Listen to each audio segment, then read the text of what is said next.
O'tgan asrlarda an'anaviy jamiyat haqida ko'plab shikoyatlar bo'lgan. Romanlar buni yaxshi tasvirlaydi. Odamlar ko'proq erkinlikka muhtojligini aytishardi. Turli qo'zg'olonlar shuni ko'rsatardiki, jamiyat qoidalari haddan tashqari ko'p edi. Nimani kiyish kerak? Yakshanba kuni nima qilish kerak? Ayollar qo'lining qaysi qismi ochiq bo'lishi mumkin va hokazo. Romantik isyonlar ortidan kapitalizm bu qoidalarni shafqatsizlarcha buzdi. Kapitalizmga kirgan mamlakatlar murakkablashdi, xilma-xillashdi. Odamlar esa yanada begonalashdi. Endi odamlar o'zaro kamroq o'xshashlikka ega. Va nikoh, farzand tarbiyasi kabi muhim masalalarda jamiyatning yagona javobi qolmadi. Ular umumiy, mavhum tavsiyalar ko'rinishida bo'lib qoldi. Bugungi jamiyatda keng tarqalgan shior sizga nima ma'qul bo'lsa o'sha. Bu erkin tuyuladi, lekin aslida bu hech kimga farqi yo'qligini anglatadi. Jamiyat sizning hayotingiz bo'yicha aniq javob va ko'mak bera olmaydi. Odamning ruhiy ehtiyojlari. Hayotimizning eng yaxshi lahzalarida biz o'zimizni yuksalayotgandek his qilamiz. Garchi butun dunyo biz atrofida aylanayotgandek tuyulsa-da. Ammo aslida Durkheim bilganidek ko'proq vaqt biz charchoq, noaniqlik va yolg'izlikda yashaymiz. Va bizda murojaat qiladigan joy bo'lmay qoladi. Din o'rnining bo'shab qolishi. Durkheimning o'zi ateist bo'lgan, ammo shundan xavotirda ediki, din o'zining ijtimoiy vazifasini bajarmay qoldi. Din odamlarni birlashtira oladigan, jamiyat matosini tiklay oladigan kuchga ega edi.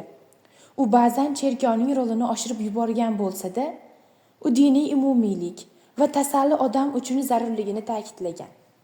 Kapitalizm esa bunga hech qanday muqobil taklif eta olmabdi. Ilm-fan odamlarni birlashtira olmaydi. Davriy jadval go'zal bo'lishi mumkin, lekin u jamiyatga ma'naviy tayanch bera olmaydi. Natsiya g'oyasi, muvaffaqiyatsizlik urinish. 19-asrda Durkheim millat g'oyasi odamlarni birlashtira olishi mumkin deb o'yladi. Ba'zan bu kuchli bo'lishi mumkin, lekin bu barqaror emas. Milliy faxr, diniy birdamlik o'rnini to'liq bosa olmadi. Bir paytlar oiladan bunday rol kutildi, ammo bugun oilaning o'zi ham barqarorlik kafolati emas. Bolalar ulg'aygach, ota-onadan uzoqlashdi. Ular birga ishlashni yoki ijtimoiy doiralari mos kelishini kutishmaydi.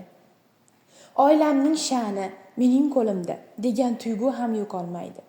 Bugungi kunda na millat, na oila insonda tayanch va tegishlilik hissini kuchli bera olmayapti. Durkheimning katta savoli. Durkheim jamiyatning kasalliklarini aniqlashda usta edi. U ko'rsatdiki, kapitalizm shaxsga ulkan bosim yuklaydi, lekin bu bosimdan qochish ham xavfli, chunki inson ma'naviy tayanchsiz qoladi. Biz hammamiz Durkheimning merosxo'rlarimiz. U yechimini topishga urinib kelgan savollar bugun ham oldimizda turibdi. Qanday qilib biz qayta birlashish, umumiylik tuyg'usini yaratadigan yangi shakllarni topamiz? Qanday qilib shaxsga tushunadigan bosimlarning bir qismini yengillashtiramiz? Erkinlik va birdamlik o'rtasida qanday muvozanat topamiz? Va odam o'z hayotida muvaffaqiyatsizlikka uchraganda o'ziga bunchalik shafqatsiz bo'lmasligi uchun qanday mafkura yaratamiz?